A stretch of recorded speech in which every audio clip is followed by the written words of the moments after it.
Good day, students. Take your seats and let's open up those books because today we are going to be going over a bit of the basics. That's right, we are going to be talking about command cards. Now, as you may already know, there are three different types of cards. These are quick, arts, and buster cards. Each player turn, you will receive 5 random cards from your frontline's command card deck to choose for that turn, and each servant possesses 5 command cards. You will be sequentially distributed 5 cards from each servant's respective deck for 3 turns, so long as you have servants in the front line. In other words, if you have 3 servants in your front line, you will see all 15 individual command cards over the course of 3 turns, after which the deck resets and is then redistributed to begin another cycle. One of the interesting things about this is that it does allow for some future sight into the order of cards and what may or may not be coming next turn. Let's say you have a team made up of Hans Christian Andersen, who has 3 arts, 1 quick, and 1 buster card. You also have Leonidas, whose deck consists of 1 arts, 2 quick, and 2 buster cards. Now, the last servant that you have on your team is Lu Bu, and his deck consists of 1 arts, 1 quick, and 3 buster cards. Now, in total, you have a pool of 5 arts cards, 4 quick cards, and 6 buster cards. Now, first turn, you have a set of 2 arts cards from Hans, 1 quick from Leonidas, and a quick and an arts card from Lu Bu. Now, after your first turn, these are removed from the available pool. Your second turn, you have 1 arts card, 1 quick card from Hans, Leonidas pulls 1 arts card and 1 buster card, and Lu Bu pulls a buster card as well. Now, these are also removed from the pool, leaving us with Hans, who will have 1 buster card, Leonidas with 1 quick and 1 buster, and Lu Bu, who will have 2 buster cards, allowing you to set up a buster chain. Now, unless you know your servant's decks like the back of your hand, this will be a little bit more than most masters will want to keep track of for sure, but this is definitely something to keep in mind if you are trying to take it to the next level. Now, the one thing is, whenever a servant you control is defeated, the command card deck is shuffled.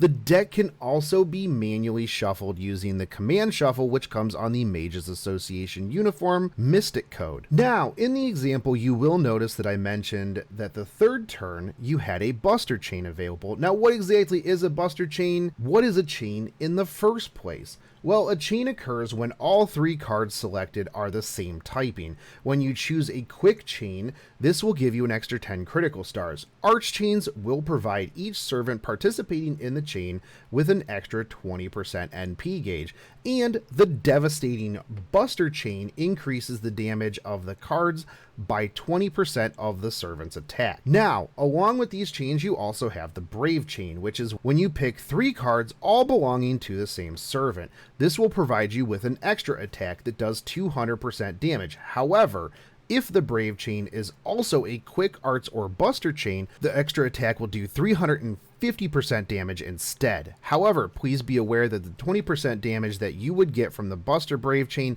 does not carry over to the extra attack. So next up, we have the first card bonus. Now, when you start out your turn, your first card picked will give you a first card bonus. If you start off with a quick card, this will give you a 20% increase in critical star generation. Arts cards give you 100% to NP generation, and Buster applies 50% damage increase. This is one of the reasons why Buster Brave chains are so devastating, because not only does it give you the 50% damage increase, but a further 20% of the servant's attack. And to cap it off, you also get the extra attack at 350%. Now, each card also comes with its own damage modifiers as well, based on where they are in the chain.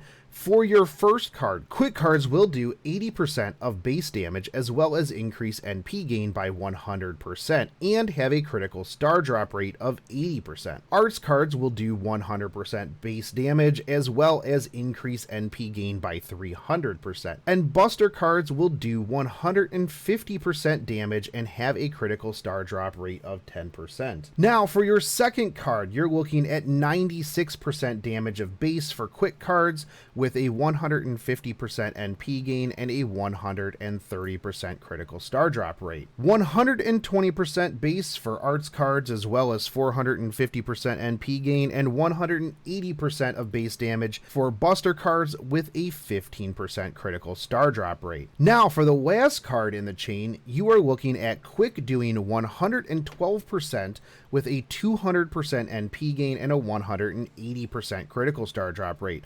Now something to note here is that using a Quick card as your third card gives you an extra 100% to NP gain as well as 100% to crit star drop rate. It's often best to use this as the last card in your chain if you are looking to gather stars and only have one Quick card, as it will be the most beneficial overall in this spot. Now, your arts cards will clock in at 140% of base damage as well as give you 600% NP gain. This is where you are going to want to put your arts card if you are really looking to try to bump up your noble phantasm gain. Buster cards will be doing 210% of base damage with a 20% crit star drop rate. So this is where some strategy is involved based on what you currently need. If you're looking to charge your NP gauge or you are looking for those crit stars, you will want to put your arts or Quick cards near the end. If you are just looking to blow things up, you will want to put that buster card at the end as well. Now, to wrap up this lesson, let's talk about how noble phantasms play in this. While noble phantasms can lead to chains as well as brave chains, they do not gain any extra bonuses from placement. This means that a Buster Noble Phantasm placed third will not gain the extra damage from that spot. If you do start off a chain with a Noble Phantasm, it will give the rest of the cards subsequently picked that benefit. So if you start off with a Buster Noble Phantasm, all cards after it will get 50% increased damage, as well as the placement of the second and third card bonuses. So students, I hope that you came away from this lesson with a better understanding of command cards, because this will be on the test.